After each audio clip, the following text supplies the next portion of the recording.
Louvado seja o Senhor Jesus Cristo, que a graça e paz de Jesus seja com todos vocês. Antes de abrir a palavra de Deus aqui, apenas um breve destaque, o trabalho de nossos irmãos Reinaldo e Ana, que têm distribuído todo domingo pela manhã um pequeno sumário daquilo que será pregado, ensinado para as crianças.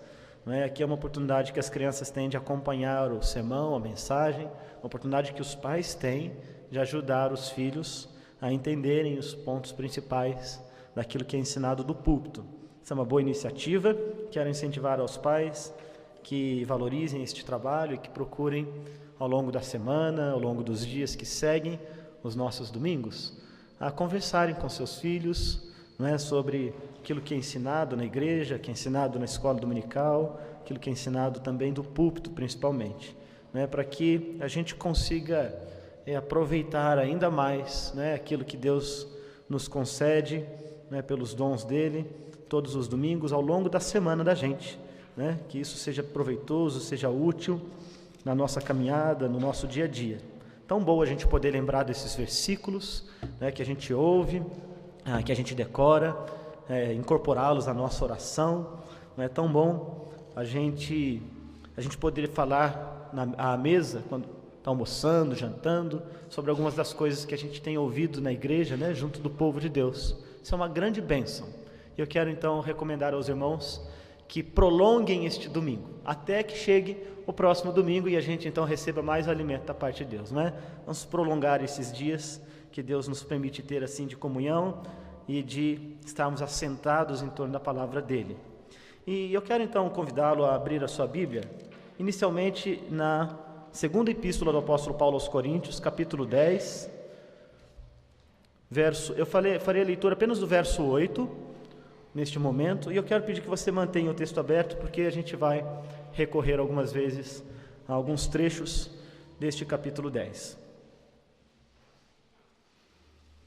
Enquanto você abre a sua Bíblia, eu quero já informá-los e dizer-lhes que nós falaremos sobre o assunto da autoridade. E para isto eu tenho uma introdução longa, com 2 aplicações, 3 pontos breves, com 3 breves aplicações.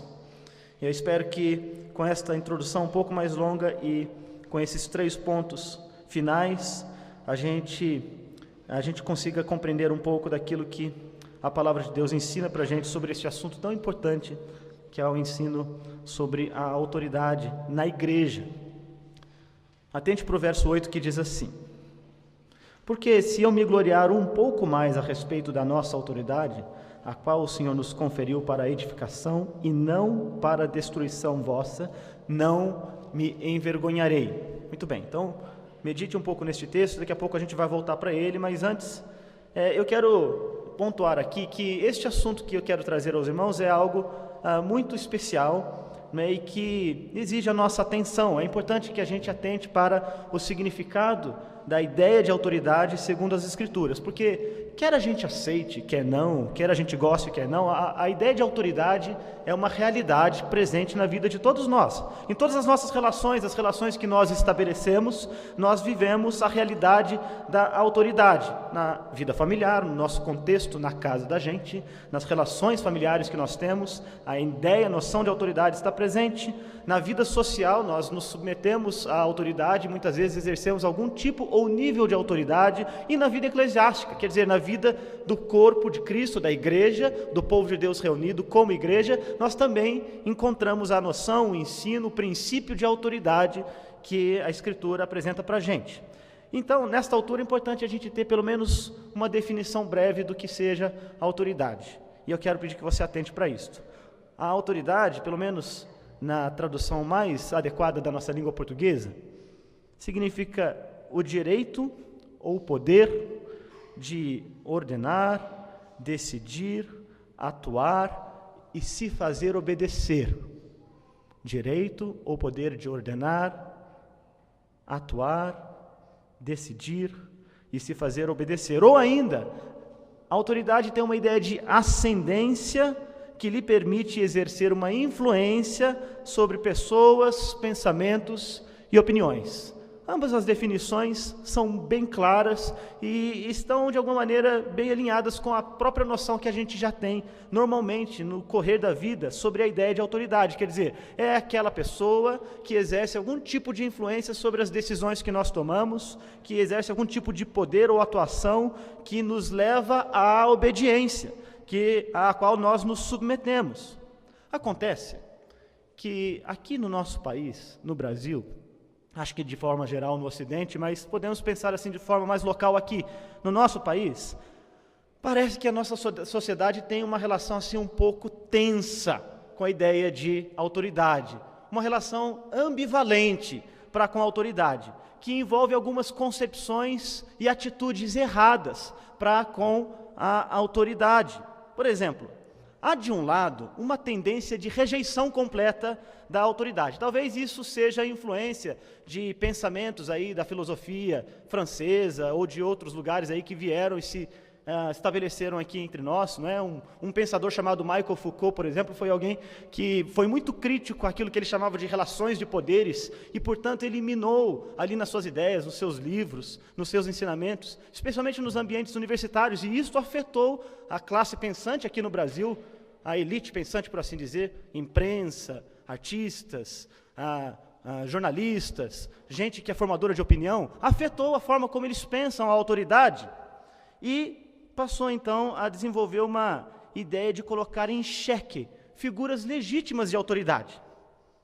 Então, forças armadas, forças policiais, professores, a figura paterna, todas essas figuras que representam alguma forma de autoridade são muitas vezes caricaturizados, diminuídos a algum tipo de caricatura, que não representam a realidade daquilo que são. O chefe na empresa, que é um autoritário abusador. Pais que são mandões e brutos. Forças policiais, forças de autoridade, de forças armadas, que são brutas, insensíveis, autoritárias, e que impõem ali pelas armas e pela força o seu poder sobre as pessoas de forma injusta. A gente tem uma visão assim, meio distorcida, em um polo extremo, sobre as figuras de autoridade no nosso contexto social. Por outro lado, há um outro extremo, de talvez algo que seja influenciado pelo catolicismo romano, não sei, mas que faz com que algumas figuras autoritárias sejam celebradas no nosso contexto social. Aquelas de personalidades mais carismáticas, populistas, especialmente no campo da política, são celebradas, são seguidas cegamente. E isto, então, não é bom. Isto é mau. Isto é nocivo. É algo que envenena a sociedade e que, de alguma maneira, afeta a vida na igreja. Porque ambas as tendências, seja a de rejeição de autoridade ou a de celebração cega de certas figuras autoritárias, também podem se ver presentes no contexto de igreja. Não são poucos os cristãos que desenvolvem uma atitude crítica, suspeita, para com a autoridade pastoral na igreja. Muitas vezes, minando o seu trabalho de pastores e homens que Deus levanta para ensinar no contexto da igreja, minando o trabalho da disciplina bíblica, trazendo prejuízos para a obra de exortação e ensino que o pastor exerce, para a liderança, para o aconselhamento.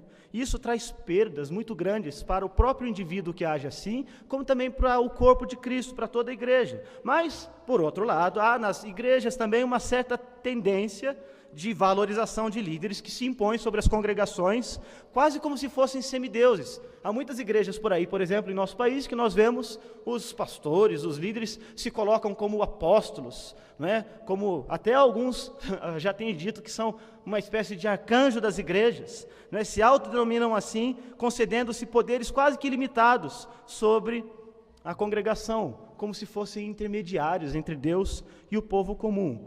Enfim, esse tipo de polarização, quando se pensa em autoridade, é nocivo no contexto da igreja. E o apóstolo Paulo enfrentou também nos seus dias, vejam só, o apóstolo Paulo no seu próprio tempo enfrentou esse tipo de situação, também na igreja ali em Corinto. Em outros lugares onde ele ministrou, ele precisou lidar com o fato de sua autoridade, a sua posição ser desafiados, mas provavelmente na igreja de Corinto é onde nós encontramos uma reação mais dura do apóstolo Paulo acerca deste problema de desafio à autoridade que ele representava ali no meio do povo. E a gente encontra esta seção da resposta do apóstolo Paulo ao desafio que lhe era imposto, à autoridade que ele exercia, aqui, nesta seção do capítulo 10 até o capítulo 13. São três capítulos que o apóstolo Paulo dedica aqui para lidar com esse assunto. Nós temos então uma seção inteira, muito importante da carta que o apóstolo Paulo escreve, que é dedicada exclusivamente à defesa da autoridade que Paulo tinha ali junto àqueles irmãos. Paulo enfrentou oposição na igreja de Corinto. Então eu quero que você atente para o problema da oposição que o apóstolo Paulo enfrentou ali na igreja de Corinto. O que acontecia? Algumas pessoas da igreja estavam questionando a autoridade do apóstolo Paulo. Eles questionavam a autoridade do apóstolo Paulo e diziam que ele não deveria ter autoridade sobre eles. Dentre essas pessoas, algumas delas, o apóstolo Paulo vai identificar um pouco mais para frente, era gente até descrente.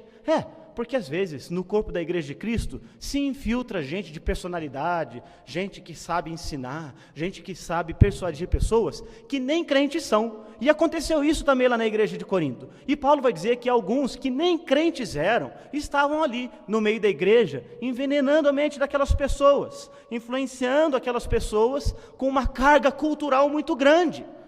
Uma carga cultural muito grande. Por quê? Porque esses líderes que se infiltraram ali na igreja de Corinto, eles tinham essa carga cultural que valorizava muito a retórica, que valorizava a capacidade de argumentação, de ensino, a eloquência no falar, a apresentação de ideias de maneira coerente. Isso era muito comum na filosofia grega daqueles tempos, lembra? Corinto está lá na Macedônia, naquela região da Acaia, onde a influência do pensamento grego era muito grande, muito forte, e muita gente que vinha desse contexto tentava impor essas ideias também na igreja. E elas diziam que o apóstolo Paulo, ele não era um bom líder, porque ele não sabia falar direito, porque a aparência dele não era muito boa, porque quando às vezes ele escrevia cartas, ele era duro na carta, mas quando ele se colocava ali pessoalmente diante das pessoas, ele era um molenga. Literalmente eles chamavam Paulo de covarde e diziam então que ele não fazia um trabalho que deveria representar a igreja verdadeira de Jesus Cristo. Eles diziam que ele era incoerente e acusavam-no então de despreparado para a liderança. Note o verso 10, capítulo 10. Olha o que ele diz aqui. As cartas, com efeito, dizem, são graves e fortes. Eles estão dizendo isso. Mas a presença pessoal dele é fraca e a palavra dele é desprezível. Era disso que os líderes, ou algumas pessoas lá no meio daquela igreja, acusavam o apóstolo Paulo. Quando ele escreve as cartas, aí ele escreve com dureza, parece que raios e trovões saem das cartas dele. Ele é duro, ele é difícil, ele é exortador na carta. Mas quando ele está junto da gente, ele é um bonachão, ele é molenga, ele não representa aquilo que ele está dizendo nas cartas dele. Então essas pessoas tinham uma postura altiva e se julgavam superiores ao apóstolo Paulo. Você pode notar isso olhando, por exemplo, o verso 5. Ele vai dizer que toda altivez que se levanta contra o conhecimento de Deus, não é? E que leva cativo o pensamento à obediência de Cristo, ele está se opondo à altivez daquelas pessoas, porque a altivez, ele vai dizer, ela se opõe ao conhecimento de Deus. Eles se comparavam ao apóstolo Paulo e se diziam superiores a Paulo, porque eles falavam melhor, eles vestiam melhor, eles se apresentavam melhor e eles se gloriavam das suas muitas virtudes. E diziam, eles sim são virtuosos, pessoas que têm muitos dons, têm muitos talentos, e essas pessoas sim, portanto, deveriam ser acolhidas ali pela igreja. Não, Paulo. E Paulo então se preocupa que a igreja então pudesse se permitir envenenar pelo pensamento dessas mentes aí, desses líderes que se colocaram ali entre eles, não é? Ele achava que a igreja podia ser enganada por elas. Veja no capítulo 11, os versos 3 a 6, o que ele diz. Ele diz assim, eu receio que assim como a serpente enganou Eva com a sua astúcia, assim também seja corrompida a vossa mente, e se aparte da simplicidade e pureza devidas a Cristo. Se na verdade, vindo alguém, prega outro Jesus, que não o que temos pregado, ou se aceitas espírito diferente deste, que não tendes recebido, ou evangelho diferente, que não tendes abraçado, a esse de boa mente o tolerais. Porque suponho em nada ter sido inferior a tais apóstolos. Olha só, esses homens se diziam apóstolos no meio da igreja. E embora eu seja falto no falar, ele admite que a retórica dele não era tão boa como daqueles homens. Eu não sou falto no conhecimento, mas em tudo e por todos os modos vos temos feito conhecer isto. Se você notar os versos 12 a 16, olha o que ele diz. Mas o que faço e farei é para cortar ocasião àqueles que a buscam com o intuito de serem considerados iguais a nós naquilo em que se gloriam. Porque os tais são falsos apóstolos, obreiros fraudulentos, transformando-se em apóstolos de Cristo. Não é de admirar, porque o próprio Satanás se transforma em anjo de luz. Não é muito, pois, que os seus próprios ministros se transformem em ministros de justiça, e o fim deles será conforme as suas obras. Você percebe o que estava acontecendo ali? Tinham pessoas ali naquela igreja que se diziam apóstolos, iguais ou superiores ao apóstolo Paulo, e que falavam, olha, ele é incoerente, ele tem uma aparência ruim, não fala direito, e quando diz uma coisa na carta, tem uma postura diferente pessoalmente, quando tem uma postura pessoalmente, diz uma coisa diferente na carta. Nós não somos assim, nós somos virtuosos, nós nos vestimos bem, nós falamos direito, nós estamos engajados com a cultura. E levaram então essa carga de desafio à autoridade do apóstolo Paulo ali na igreja. E é exatamente isso então que o apóstolo Paulo está tratando aqui nesse trecho de 2 Coríntios capítulo 10 até o capítulo 13. Agora volta lá para o capítulo 10 e presta atenção em como ele começa esse capítulo. Ele diz assim, eu mesmo, Paulo, vos rogo, pela mansidão e benignidade de Cristo, eu, que na verdade, quando presente entre vós, sou humilde, mas quando ausente, ousado para convosco, sim, eu, Paulo, vos rogo, que não tenha de ser ousado quando presente. Paulo, muito interessante aqui, no meio da carta, repete o seu nome. Normalmente, as introduções é que trazem o nome do autor, ou a conclusão das cartas, mas bem aqui nesse trecho, ele vai dizer, eu, Paulo, eu, o apóstolo, eu estou pedindo a vocês. Não, mais do que isso, ele está implorando a eles. A palavra que ele usa aqui é uma palavra forte, eu rogo a vocês. Eu peço que vocês atentem para isso, é muito importante, não é coisa pequena. É coisa importante para a vida na igreja, coisa importante para a relação de vocês com a liderança na igreja. Então atentem para isso, o apóstolo Paulo diz. Ele começa lembrando, sou eu, gente, o apóstolo Paulo. O Paulo que chegou aqui, alguns anos atrás, com o evangelho debaixo do braço. Paulo, aquele que enfrentou muitas tribulações para chegar até esta cidade. Aquele que foi perseguido, ele vai dizer isso um pouquinho mais adiante na epístola. Porque aquele que foi perseguido, aquele que foi apedrejado, aquele que foi açoitado pelos judeus, aquele que passou por naufrágios, aquele que passou por lutas, aquele que passou por tribulações, eu, Paulo, o Paulo que não aceitou o sustento dessa igreja em Corinto, sou eu que estou escrevendo, o Paulo que resolveu trabalhar com as próprias mãos e construiu tendas aqui nesta cidade, sou eu, Paulo, apóstolo de Jesus, Paulo, missionário das igrejas, Paulo que plantou esta igreja, eu estou falando a vocês, ele diz, Paulo a quem Jesus um dia apareceu, Paulo que viu coisas inefáveis que não convém ao homem mencionar, sou eu, Paulo, eu que escrevo a vocês, presta atenção, ele está oferecendo aqui as credenciais dele, não é eloquência, não é aparência, não é a formação acadêmica, mas é a marca no lombo, são os pés cansados, é o rosto abatido, e é a convicção do evangelho que ele trouxe debaixo do braço e que fundou aquela igreja em primeiro lugar. Essas são as credenciais dele.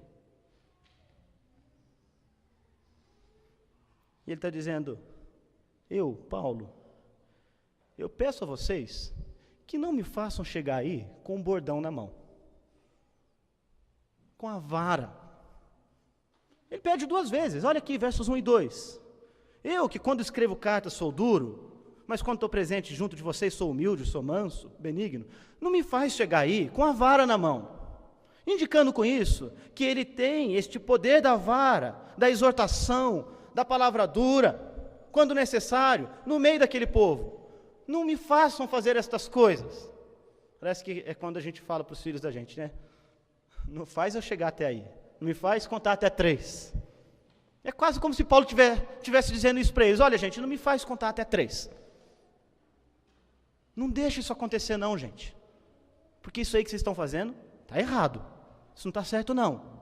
E a gente precisa acertar isso aí. Eu prefiro chegar aí em humildade. Eu prefiro chegar aí trazendo a alegria da minha presença.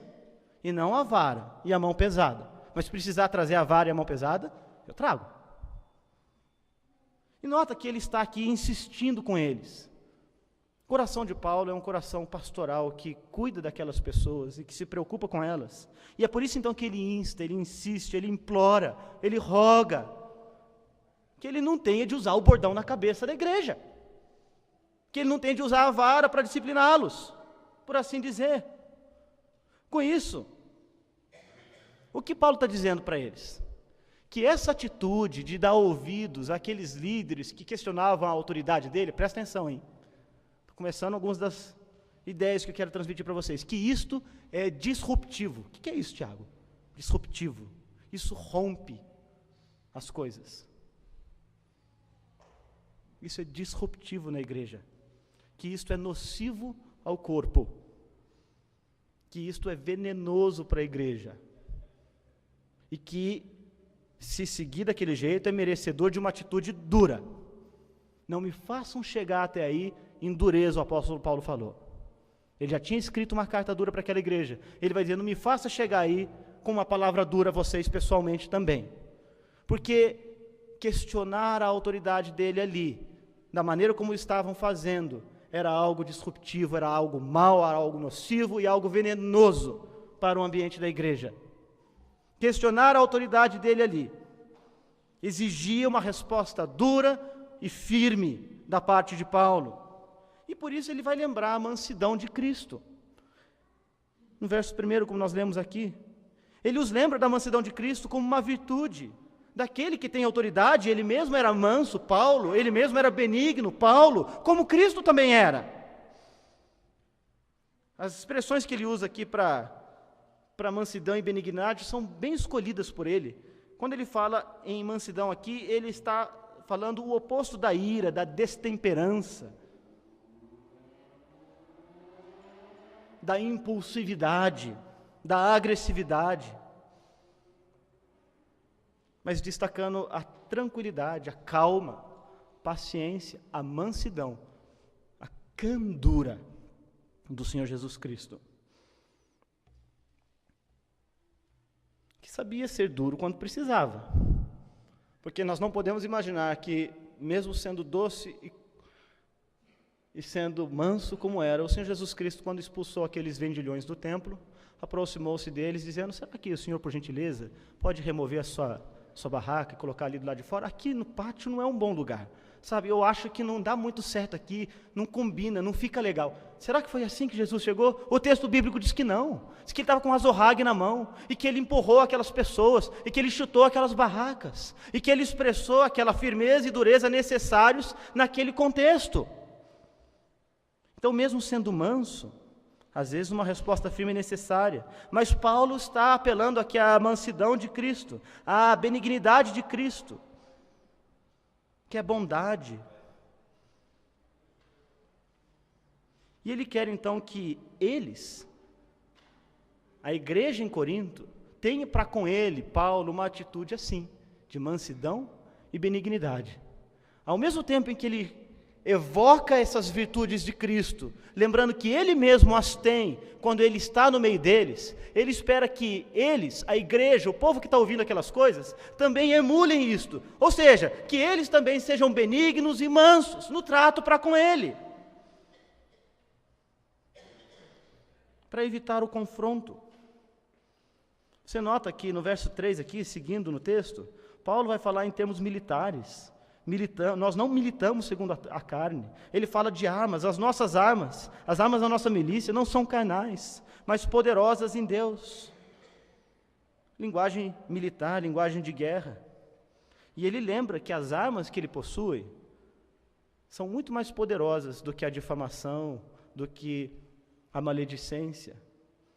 É a palavra para a qual ele foi ungido. É a palavra de ensino da parte de Deus.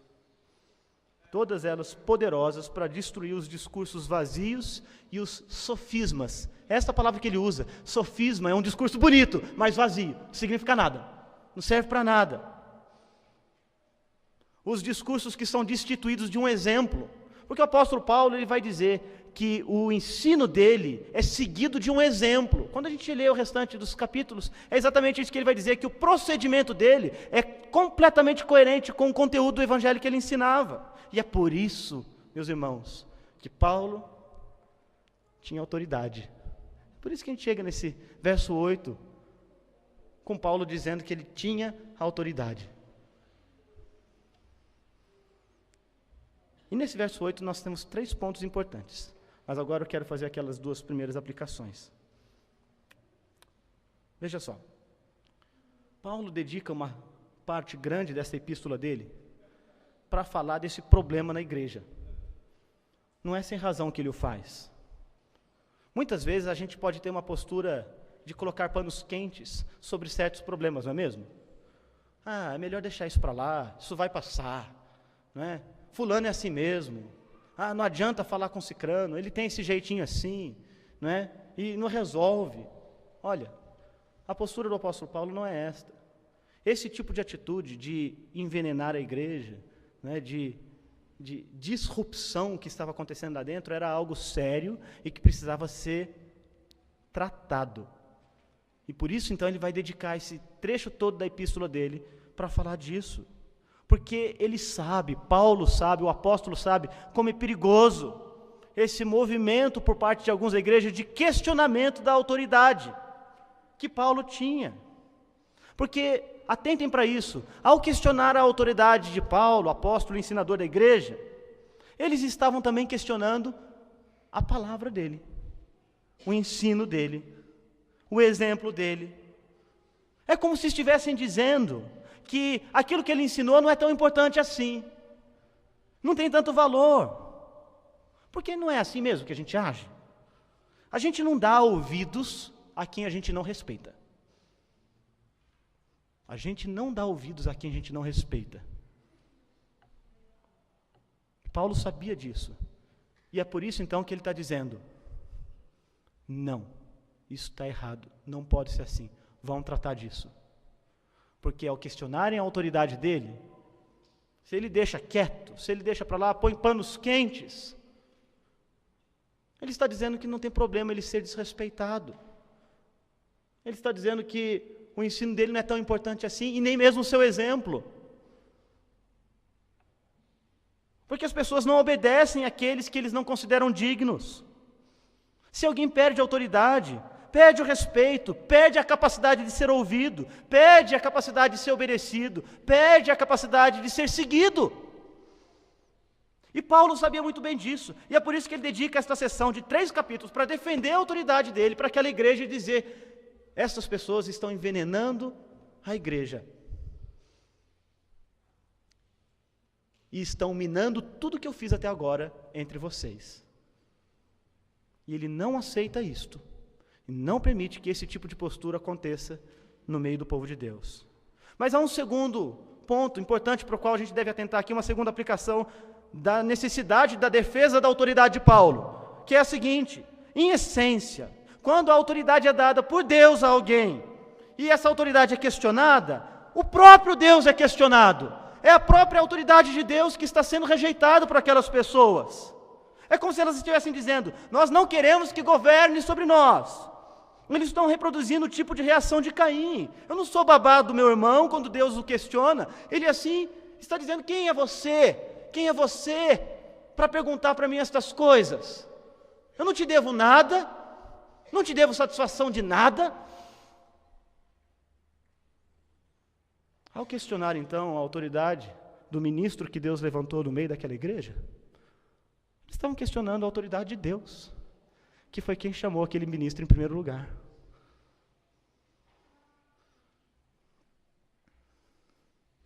Então Paulo se preocupa com isso.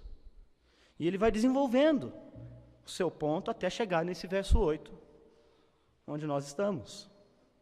Ele vai crescendo em seu argumento, até mostrar que a autoridade foi conferida a ele. Note o que ele diz aí, verso 8. Ele está dizendo que ele recebeu essa autoridade, ela foi delegada a ele, foi concedida a ele, por Cristo, para a edificação da igreja. E aqui eu quero então chamar a atenção de vocês para os 3 breves pontos que eu tenho, com base nesse versículo 8.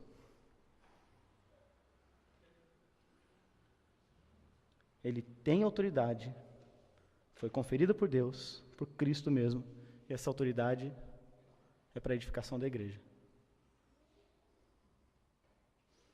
Paulo tem autoridade, conferida por Cristo, e essa autoridade é para a edificação da igreja. Veja só pode conferir autoridade aquele que tem autoridade em si mesmo. Não é mesmo? Nós cantamos aqui alguns dos nossos hinos aqui no começo do nosso culto, celebrando a autoridade de Cristo. Nós lemos o texto de Daniel, capítulo 7, que nos traz aquela visão assustadora, gloriosa, às vezes até um pouco difícil da gente entender, de rios de fogo que saem de um trono. E neste trono está aquele que tem o domínio eterno, diz a palavra, Jesus, o Senhor dos senhores.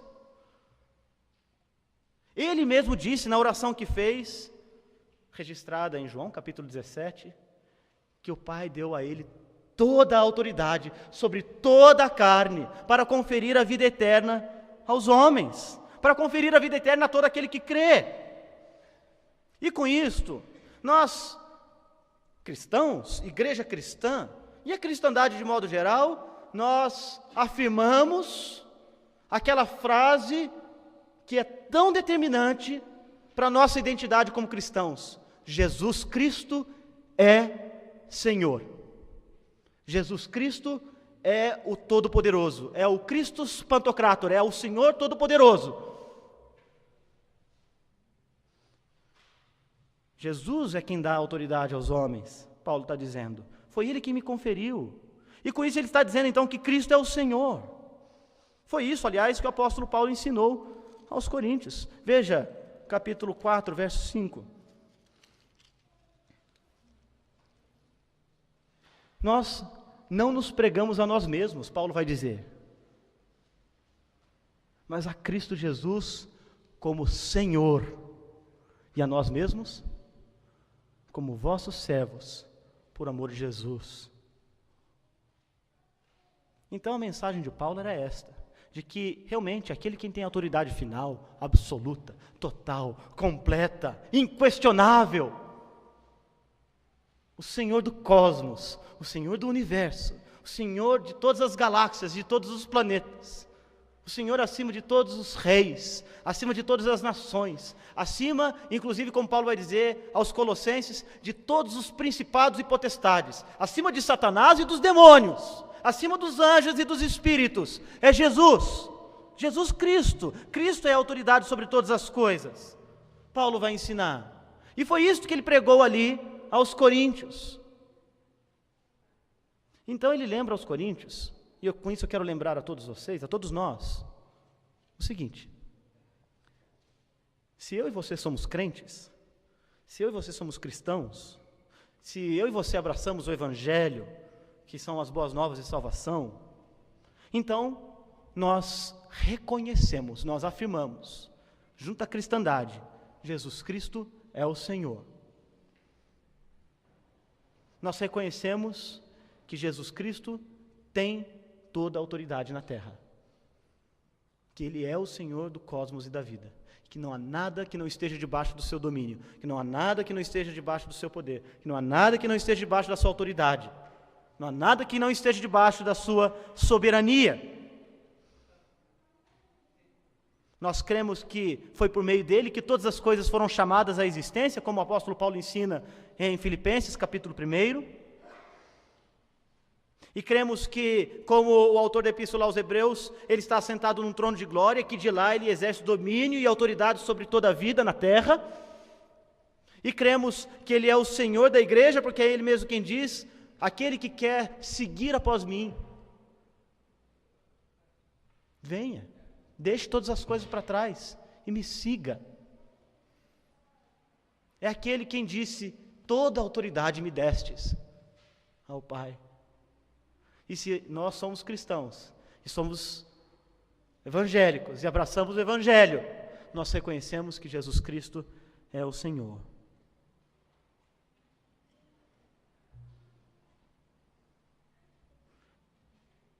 Porque sem Ele, o que nós somos? Sem a autoridade de Cristo sobre nós, o que nós temos? Para onde nós iremos? O que nós falaremos? Onde está a nossa identidade sem Jesus Cristo? Sem Cristo você é só um pecador, destituído da glória de Deus, e o Pai é seu adversário. Sem Cristo não há beleza, não há graça, não há verdade, não há santificação, não há igreja. Sem Cristo não há salvação. Então, para ser um cristão, para fazer parte do corpo de Cristo, para ser membro da eclésia de Cristo, da igreja, é preciso submeter ao senhorio dele, é preciso se colocar debaixo da vontade dele, é preciso tê-lo como cabeça e nós como corpo. E Paulo está dizendo: Jesus Cristo é o Senhor. E aí ele vai dizer: mas sabe, este Senhor Jesus, ele chamou algumas pessoas para exercerem autoridade no meio da igreja. E foi ele, Jesus, quem me conferiu autoridade. Então, primeiro ponto dos pontos breves: Jesus é o Senhor. Segundo, é Ele quem confere autoridade a certas pessoas no contexto da igreja. Jesus Cristo mesmo conferiu autoridade ao apóstolo Paulo. Foi Ele quem o chamou. Foi Ele que confiou a Paulo o seu santo evangelho, a sua santa mensagem. Veja o que o apóstolo Paulo diz, aqui mesmo, nessa epístola. Capítulo 1, versos 21 e 22.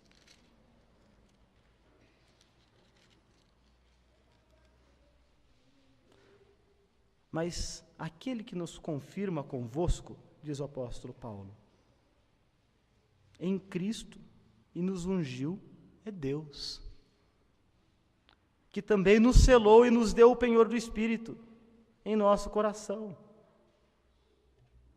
Deus o chama em Cristo para realizar a obra que Ele realiza ali no meio daquele povo. Quando você vai a Colossenses, se você quiser abrir ali a sua epístola, sua Bíblia, na epístola aos Colossenses, capítulo 1, verso 25, Paulo vai dizer do corpo de Cristo, a igreja da qual ele se tornou ministro, de acordo com a dispensação da parte de Deus, que me foi confiada a vosso favor. Se você abrir em 1 Tessalonicenses, capítulo 2,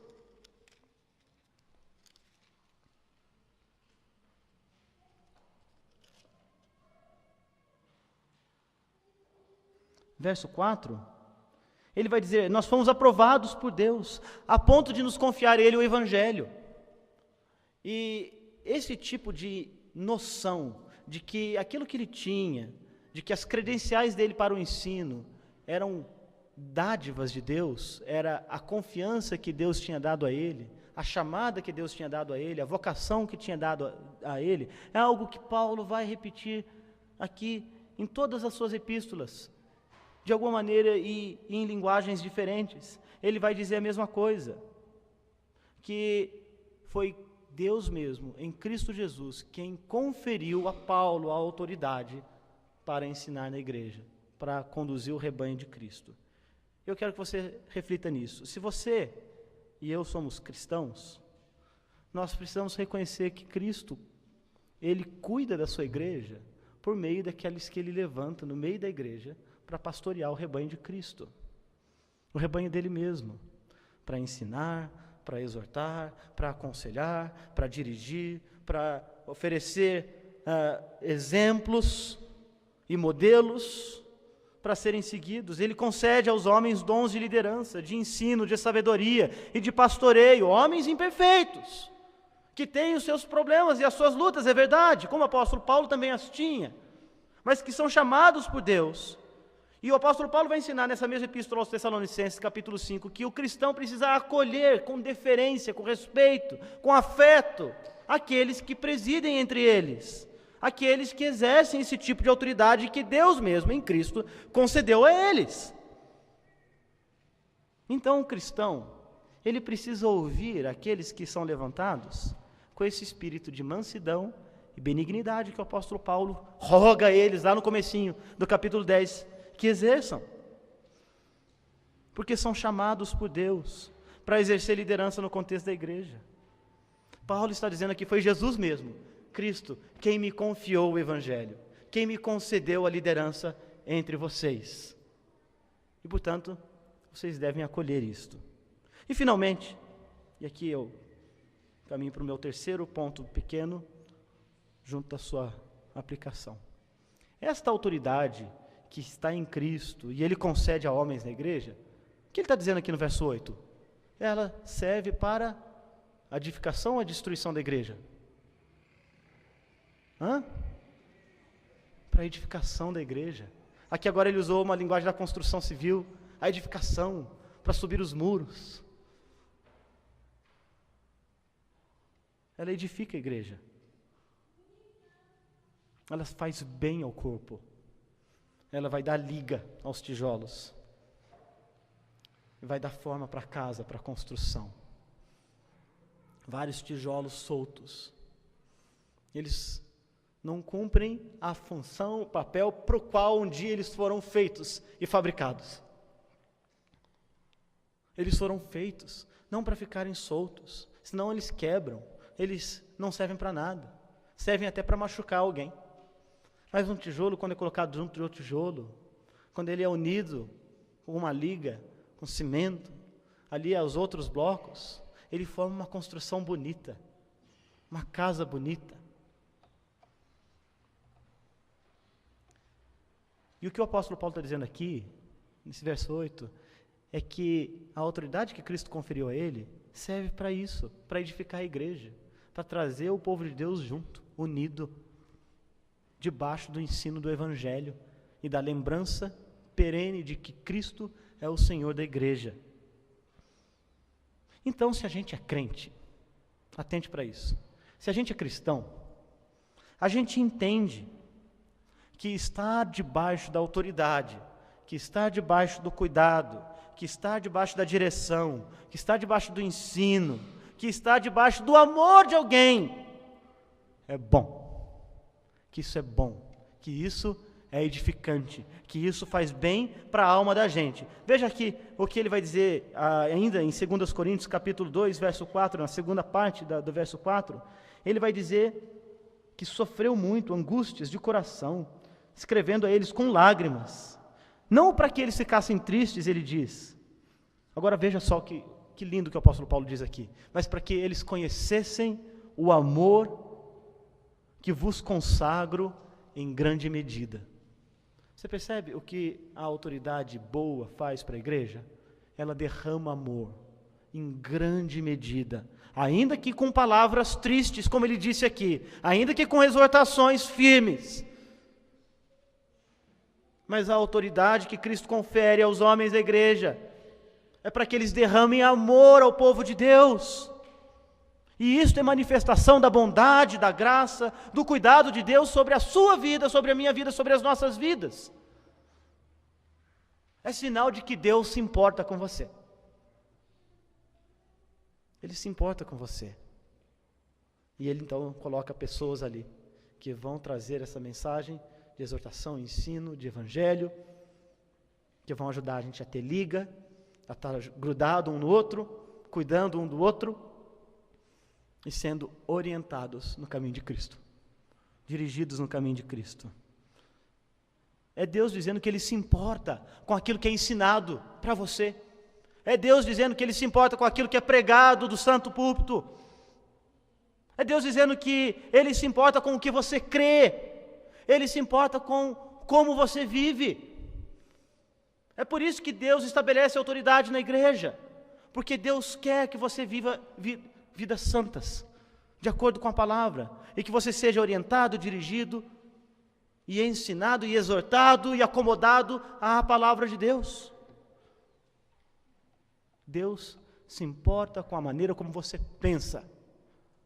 Deus se importa com aquilo que você crê. Deus se importa com aquilo que você aprende. Por isso Cristo delega a sua autoridade, que de Cristo é final e absoluta. Dos homens é relativa a Cristo somente. Na outra epístola, o apóstolo Paulo vai dizer, lá em Tessalonicenses capítulo 3, que ele escreve a carta para eles para reparar a deficiência da fé dos Tessalonicenses, indicando que a nossa fé ela pode ter deficiências, o nosso entendimento pode ser falho, que a nossa compreensão das coisas nem sempre é a mais adequada. E ele então, aqui imbuído da autoridade que recebeu da parte de Cristo, escreve para reparar aquelas deficiências, porque Deus mesmo o levantou para isto, lembrando que nós precisamos desse tipo de orientação que Cristo nos dá por meio de homens que Ele levanta e exercem esse tipo de autoridade boa no nosso meio. E então, eu caminho aqui para as implicações finais da nossa meditação sobre autoridade.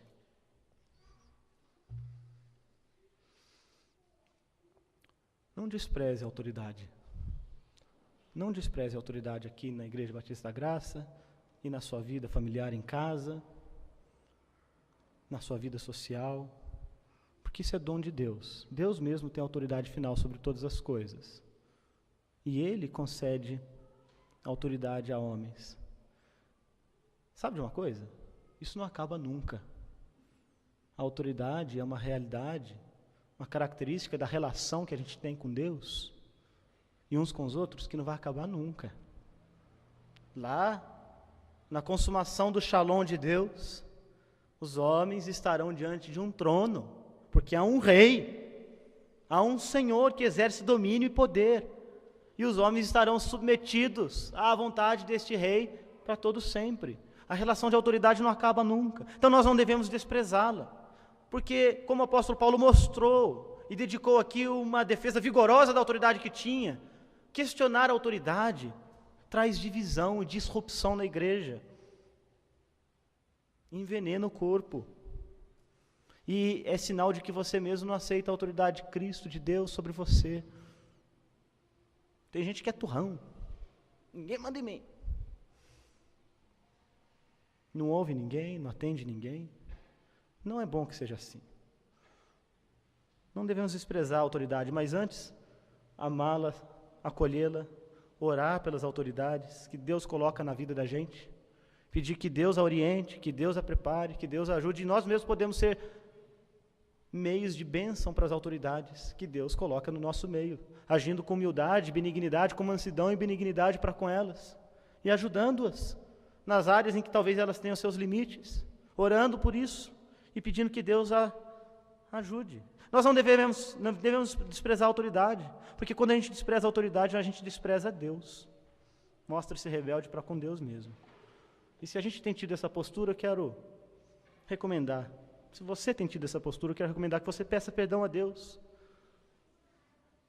e você perceba que Deus é bom, que a liderança é uma coisa boa, que a paternidade de Deus é uma coisa boa, que a soberania de Deus é uma coisa boa, porque Deus é bom, e é bom a gente ser guiado por um rei justo, santo e sábio e verdadeiro, e se Ele mesmo estabelece isto, então nós devemos acolher isto com gratidão, mansidão e benignidade. E lembre-se finalmente que a autoridade, quando bem exercida, com equilíbrio, com graça, com amor, como o apóstolo Paulo disse, em grande medida, ela serve para edificação, é sinal do cuidado de Deus para conosco. É a preocupação de Deus com o nosso crescimento, para reparar a deficiência da nossa fé. É sinal de graça de Deus na nossa vida. Que Ele então nos ajude, que Ele nos ajude a entender esse sentido bonito, bíblico, de autoridade, de acolhê-la com toda deferência e afeto, para a glória dele mesmo e para a edificação da igreja. Deus abençoe os irmãos. Amém.